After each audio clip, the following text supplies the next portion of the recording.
انسان ورثے میں جو کچھ چھوڑ کے جاتا ہے اس کا حصہ اس کی اولاد کے لیے رکھا گیا ہے، اور اولاد سے مراد صرف بیٹے نہیں، بیٹیاں بھی اس میں شامل ہیں۔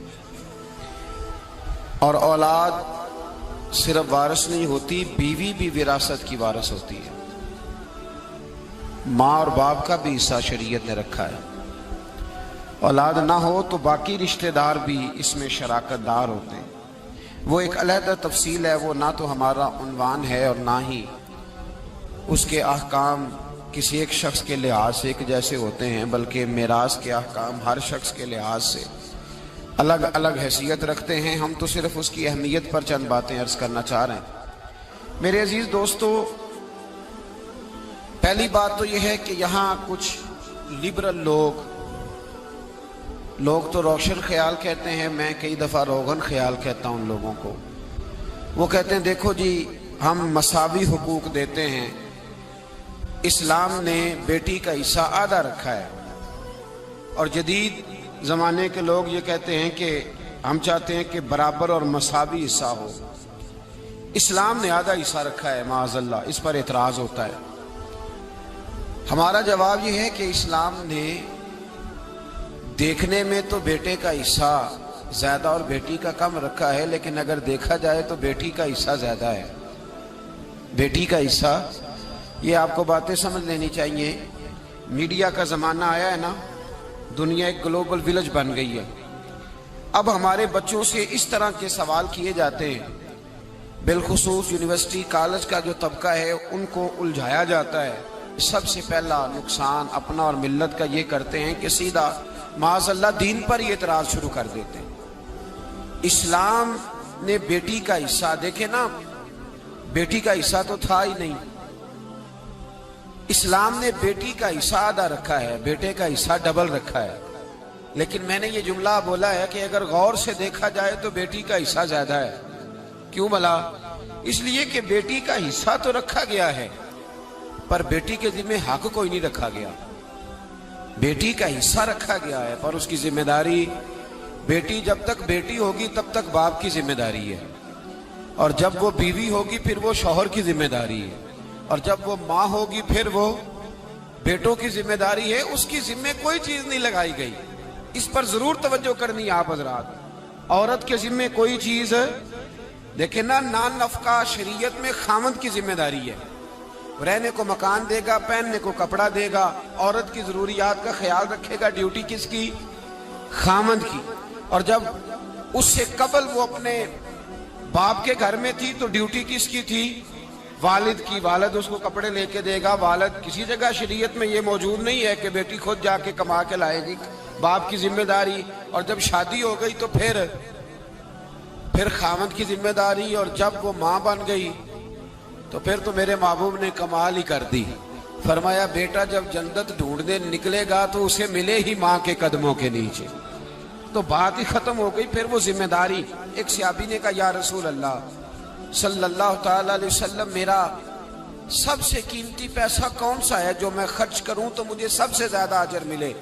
تو محبوب نے فرمایا جو تو اپنے ماں باپ پہ خرچ کرے گا اللہ اس کا اجر تجھے سب سے زیادہ عطا فرمائے گا۔ تو عورت کی کوئی ذمہ داری، لیکن اس کا حصہ شریعت نے پھر بھی اور دیکھیں کئی جگہوں پہ رکھا ہے۔ اگر بیوی ہے تو 8واں حصہ ہے، بیوی کا بھی 8واں حصہ، بولیں تو صحیح نا۔ خامند کی جائیداد میں بیوی حصے دار ہے، ماں ہے، تو بعض مسائل میں بعض اوقات چھٹا حصہ ماں باپ کا بھی موجود ہے، اور بیٹی ہے تو 1/3 حصہ اس کا بھی موجود ہے۔ تو حصہ بیوی کا ہر جگہ پہ ہے۔ وصیت ماں بھی جائیداد میں، بیٹے کی جائیداد میں حصہ ہے، وصیت بیوی کے خامند کی جائیداد میں بھی حصہ ہے، اور وصیت بیٹی کے باپ کی جائیداد میں بھی اس کا حصہ اس کا ہے، پر اس کی ذمہ داری۔ تو پھر بتائیے اسلام نے زیادہ دیا ہے کہ کم دیا ہے؟ ڈیوٹی تو مرد کی زیادہ ہے، نان نفقہ بھی اس نے دینا ہے، خیال بھی اس نے رکھنا ہے، عورت کا حصہ۔ اب ایک پہلو تو یہ ہے لبرل لوگوں کا، ایک معاملہ میرا اور آپ کا ہے۔ اسلام نے بھی حصہ رکھ دیا، قانون نے بھی حصہ رکھ دیا ہے، لیکن کوئی حصہ دینے کو تیار کیوں جی؟ اللہ نے رکھا نہیں ہے بیٹی کا حصہ، بیٹی حقدار نہیں، تو حصہ صرف اس کا نہیں ہے جس کی 1.5 مربع زمین ہے، جس کا 5 مرلے کا مکان ہے، اس کی بیٹی کا بھی حصہ بنتا ہے، اس کی بیٹی کا بھی حصہ۔ یہ غور سے سنے بات، ہمارے ہاں بہت بڑا اس کو تانا سمجھا جانے لگا ہے کہ بیٹی حصہ لینے آ گئی، بہن نے مطالبہ کر دیا کہ میرا حصہ دو، پھوپھی نے حصہ مانگ لیا، یہ کیسی بات ہو گئی؟ او بھائی پھوپھی تھی تو حصہ لینے آئی ہے نا، پھوپھو تھی تو حصہ لینے آئی، اور اگر تمہاری بہن تھی تو اللہ نے اگر اسے بہن بنایا ہے تو حصے دار بھی بنایا ہے، اور اگر بیٹی بنایا ہے تو رب نے اسے حصے دار بھی بنایا ہے۔ لیکن ہمارے ہاں یہ بہت بڑے شرم کی بات، بہت بڑے۔ اب تو کوئی کچھ سیانے لوگ آ گئے ہیں مارکیٹ میں، وہ شادی سے پہلے بیٹیوں سے سائن لے لیتے ہیں، شادی سے پہلے بیٹی سے سائن۔ اور جب ہمارا حال یہ ہے کہ جب داماد کو ہم رشتہ دکھا رہے ہوتے ہیں، جب ہم بچی کے سسر کو رشتہ دکھا رہے ہوتے ہیں تو اسے سب سے پہلے جی ٹی روڈ والی دکانیں دکھاتے ہیں، اے بھی ساڑیاں نے اللہ دے فضل نہ، اور پھر اس کو پچھواڑے والی حویلی بھی دکھاتے ہیں، الحمدللہ بڑا کرم ہے اللہ کا، 2-3 مکان میں نے کرائے پہ بھی دیے ہوئے ہیں۔ یہ ساری کہانیاں اسے سنائیں، یہ بھی اس کو کہا کہ کچھ تو میں نے خود کاروبار کیا ہے، کچھ میں نے 2-3 دوستوں کے ساتھ بھی، کچھ فیصد میں بھائی وال ہوں، پارٹنر ہوں، شراکت داری ہے میری۔ یہ ساری کہانیاں کیوں سنائی آپ نے؟ پھر آپ کہتے ہیں داماد لالچی ہو گیا ہے، پھر آپ کہتے ہیں دیکھو جی بیٹی کا سسر جو ہے وہ مانگ رہا ہے، تو یہ داستانیں کس نے سنائی تھی؟ یہ باتیں کس نے چھیڑی تھی؟ تو بھائی پہلے چھیڑتے ہو، پہلے اسے دعوت دیتے ہو کہ آ بیل مجھے مار، اور جب تم نے یہ چیزیں دکھا کے رشتہ کرایا تھا، اب کیوں کر کے کہتے ہو کہ وہ مطالبہ نہ کرے؟ اور بیٹیوں سے پہلے سائن لے لیے، اور اگر بیٹی بیچاری آتی نہیں کیونکہ پہلے دن، اور اگر آپ ناراض نہ ہو تو اس سب کے اندر الجھ بیچاری بیٹی جاتی ہے، کیونکہ جب ہم نے رشتہ دکھایا تھا تو ہم نے داماد کو کہا تھا کہ یہ مکان بھی، یہ جائیداد بھی، یہ سارا کچھ میرا ہی ہے۔ 4 بھائی جو آپس میں مل کے کبھی ایک دن بھی روٹی نہیں کھاتے، وہ جب رشتہ دیکھنے والا آتا تو کہتے جی کٹھے ہیں جی، اللہ کے فضل سے کاروبار کٹھا ہی ہے، حالانکہ کبھی کٹھے بیٹھ کے روٹی نہیں کھائی الا ماشاءاللہ۔ یہ ساری کہانیاں سنا دی، بڑے بھائی کا کاروبار بھی دکھا دیا، چھوٹے کی دکان بھی دکھا دی۔ اب وہ بیٹی کو تو نہیں پتا کہ میرا ابا یہ کام کر رہا ہے، اور داماد کو اور اس کے والد کو یہ سارے لالچ پہلے سے دے دیے۔ اب وہ چونکہ لالچ سے اس نے شادی کی تھی، شادی کے کچھ عرصے کے بعد اس نے کہا چل لا پھر اپنے ابے سے ایک دکان۔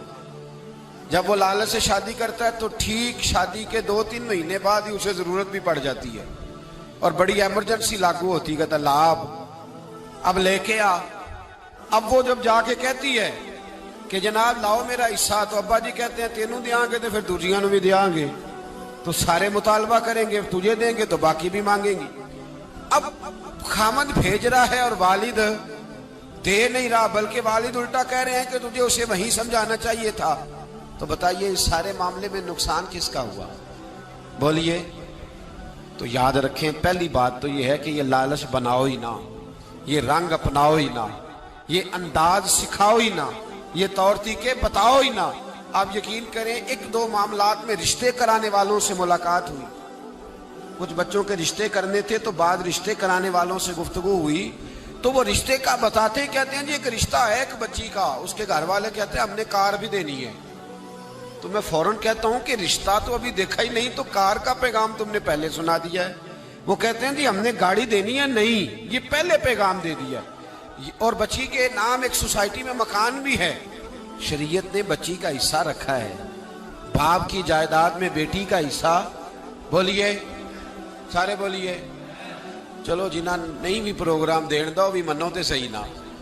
اللہ نے بچی کا حصہ، جس کا 4 مرلے کا مکان ہے، اس کی بیٹی کا بھی حصہ، اور اس کی اہمیت ہے، دین نے اس کو بیان کیا ہے، قرآن و سنت نے اس کو بیان۔ والد اپنی قبر وزنی نہ کرے، اور میں بڑی ذمہ داری سے کہہ رہا ہوں، بیٹے تیرا زیادہ ختم نہیں دلائیں گے تیرے بعد، بیٹیاں زیادہ دلائیں گی۔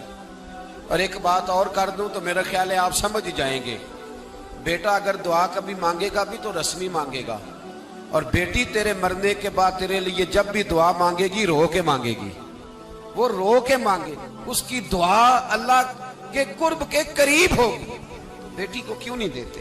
جو اس کا حصہ بنتا ہے، جو اس کا حق بنتا ہے، جو اس کا طریقہ ہے، اسے کیوں نہیں دیتے؟ سیدھی سیدھی جنت کیوں نہیں حاصل کرتے؟ کب تک؟ پہلے زمانے میں سخت بات کرنے لگا ہوں پر میری مجبوری ہے، پہلے زمانے کے باپ بیٹیاں دفن کر دیتے تھے، آج کا باپ بیٹی کا حصہ دفن کر دیتا ہے۔ یہ بتائے یہ کس کے ساتھ مقابلہ کر رہا ہے؟ پچھلے زمانے کا باپ بیٹی دفن کرتا تھا، آج کا باپ بیٹی کا حصہ دفن کرتا ہے، بیٹی سے پیسے چھپا کے رکھتا ہے، وہ بیٹی سے جائیداد چھپا کے رکھتا ہے، وہ خرچے بتاتا ہے۔ تو بتا، وہ بیٹی دفن کرتا تھا تو اس کا حصہ دفن کرتا ہے۔ اس کا مطلب یہ ہے کہ کہیں نہ کہیں تو ان لوگوں سے مماثلت کر رہا ہے معاذ اللہ، جو بیٹیوں کو دبا جاتے تھے۔ ڈر اللہ تعالیٰ سے، بیٹی کا حصہ دے، اسے نواز، اس کی طرف توجہ کر۔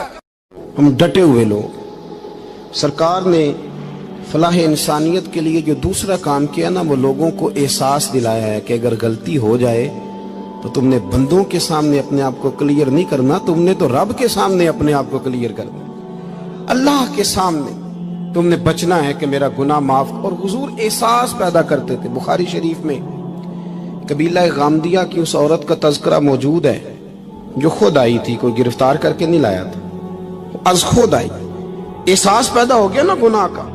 یہاں بہت ساری غلطیاں کر کے بھی لوگ جب اپنی بات کرتے ہیں تو کہتے ہیں کبھی یاد تو نہیں کسی کے ساتھ زیادتی کی ہو، یاد تو نہیں کبھی کسی کا۔ بھئی آپ نے اتنے بڑے ولی ہونے کا دعویٰ کر دیا۔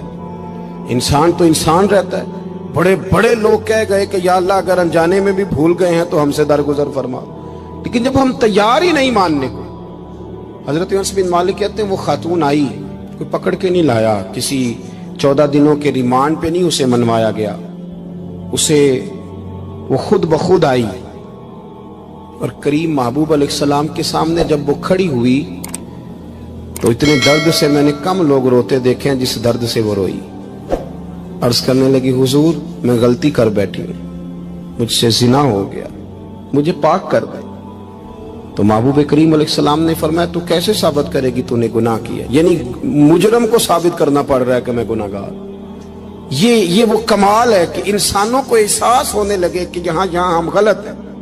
جب اعتراف جرم ہوتا ہے، جب بیماری کی تشخیص ہوتی ہے تو پھر اس کا علاج بھی ہو جاتا ہے۔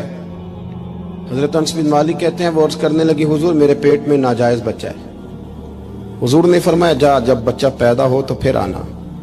وہ 8 ماہ کے بعد آئی تو اس کی گود میں پھول سا بچہ تھا۔ حضور نے فرمایا واپس جا، جب روٹی کھانے لگ جائے تو پھر آنا۔ وہ 2 سال 2.25 سال دودھ پلاتی رہی، پھر جب آئی تو بچے کے ہاتھ میں روٹی کا ٹکڑا تھا۔ کریم محبوب صلی اللہ تعالی علیہ وسلم سے آ کے جب اس نے بات کی تو وہ درد سے روئی، کہنے لگی یا رسول اللہ 3 سال ہونے کو ہیں، میں نے گناہ کیا ہے، میں ساری رات سو نہیں پاتی۔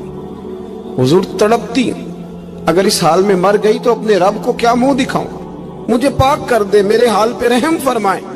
محبوب کریم صلی اللہ علیہ وسلم نے بچہ ایک صحابی کو دیا، فرمایا بچوں کی طرح پالنا، اور کہا اسے لے جاؤ، پتھر مار مار کے اسے سنسار کر دو۔ صحابہ کہتے ہیں اسے پتھر لگ رہے تھے اور حضور بےچانی کے ساتھ ٹہل رہے تھے۔ آ کے خبر دی حضور وہ تو وصال کر گئی، انتقال ہو گیا۔ فرمایا یہاں تک تو بات اس کی تھی۔ حضرت انس بن مالک کہتے اب محبوب کریم نے صحابیات سے فرمایا اسے غسل دو، کفن پہناؤ، جنازہ تیار ہو جائے تو مجھے خبر کرنا۔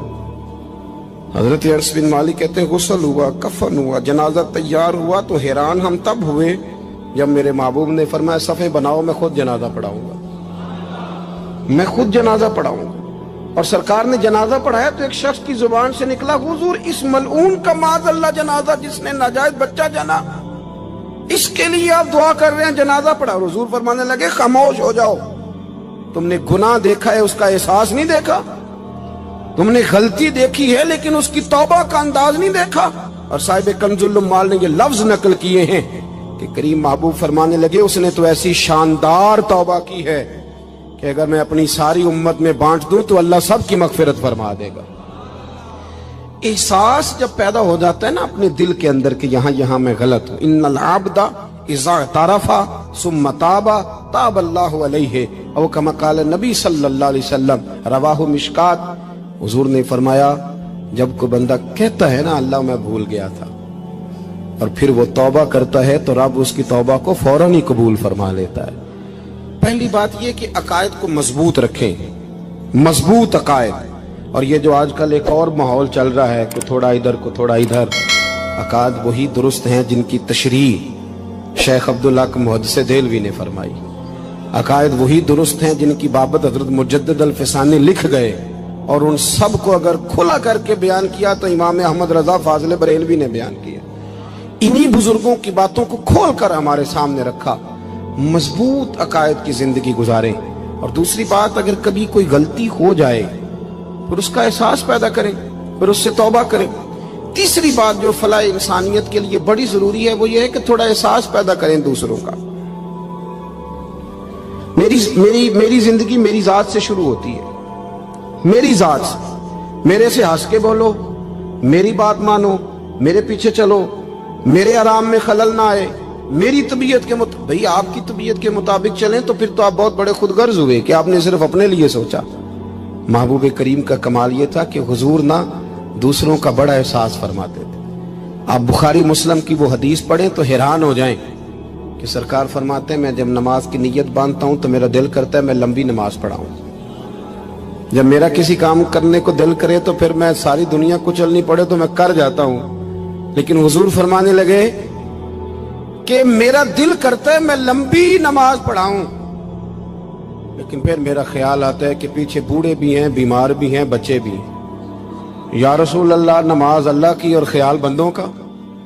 فرمایا میں بوڑھوں، بیماروں اور بچوں کا خیال کرتے ہوئے اللہ کی نماز کو مختصر کر دیتا ہوں۔ احساس جب طبیعت ہمارے ہاں نا تیزی کے ساتھ احساس ختم ہوا ہے، تیزی کے ساتھ ہم نے اتنی نفی شروع کی۔ ہمارے تو اہل تصوف میں اللہ ماشاءاللہ اب تربیت کا طریقہ یہ ہے کہ صرف میں ہوں، میرے سوا کوئی بھی نہیں، میں اس کو کہتا یہ کام کرے۔ میرے رسول کریم علیہ الصلوۃ والسلام نے حقوق کا تعین فرمایا، حقوق کا تعین فرمایا، اور نبی کریم صلی اللہ علیہ وسلم نے فرمایا جو عورت اس حال میں مر گئی، اس حال میں دنیا سے گئی کہ اس کا خاوند اس سے راضی تھا، اس کا شوہر اس سے راضی تھا، اس کا گھر والا اس سے مطمئن تھا، تو میرے نبی پاک فرماتے ہیں جب دنیا سے جائے گی تو رب کریم جنت کا دروازہ کھول کے فوراً ہی جنت میں داخل فرما دے گا، اس کو بغیر روک ٹوک جنت دے دی جائے گی۔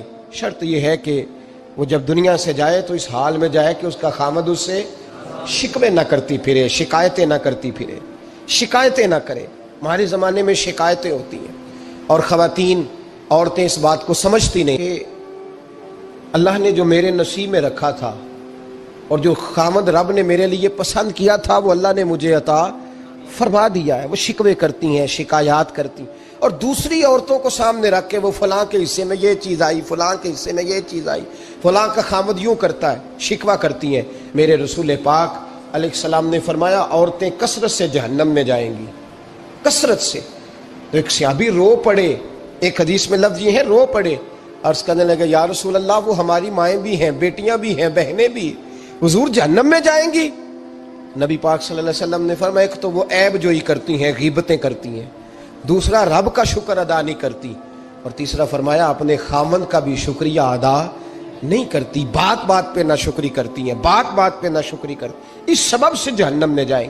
عورت کے حقوق کا تعین فرمایا، اور ساتھ ہی میرے رسول پاک علیہ السلام نے مرد کی طرف توجہ فرمائی، اور کیا خوبصورت لفظ ارشاد فرمائے، فرمایا تم میں ہر آدمی اپنے آپ کو اچھا سمجھتا اور اچھا کہتا ہے، ہر آدمی کہتا ہے، لیکن کوئی اگر مجھے آ کے پوچھے گا کہ محبوب آپ کی امت میں اچھا کون ہے، تو حضور فرماتے ہیں میں اسے اچھا سمجھوں گا جو اپنے گھر والوں کے حق میں اچھا ہے، جو اپنی بیوی خیرکم لأہلہ، تم میں سے بہترین وہ ہے جو اپنے گھر والوں کے لیے اچھا ہے۔ اور فرمایا جاؤ میرے گھر جا کے پوچھ لو وانا خیرکم لأہلی، میں تم سب سے زیادہ بڑھ کر اپنے گھر والوں کے لیے اچھا ہوں۔ تم میں بہترین وہ ہے جو اپنے گھر والوں کے لیے، بال بچوں کے لیے، بیوی کے لیے اچھا ہے۔ رسول کریم علیہ الصلوۃ والسلام نے خامند کو حکم دیا اور ارشاد فرمایا کہ عورت ٹیڑھی لکڑی ہے، بیچاری کو اللہ نے عقل پوری نہیں دی۔ ایک بچہ چھوٹا ہوتا ہے، ہمیں پتہ ہوتا ہے کہ اس کا شعور پورا نہیں، اگر کوئی غلطی کرے تو کیا اسے نکال دیا جاتا ہے گھر سے؟ بولے چھوٹا بچہ ہے، وہ کئی دفعہ بڑا نقصان کر دیتا ہے، آپ کیا کہتے ہیں؟ اسے مارتے ہیں؟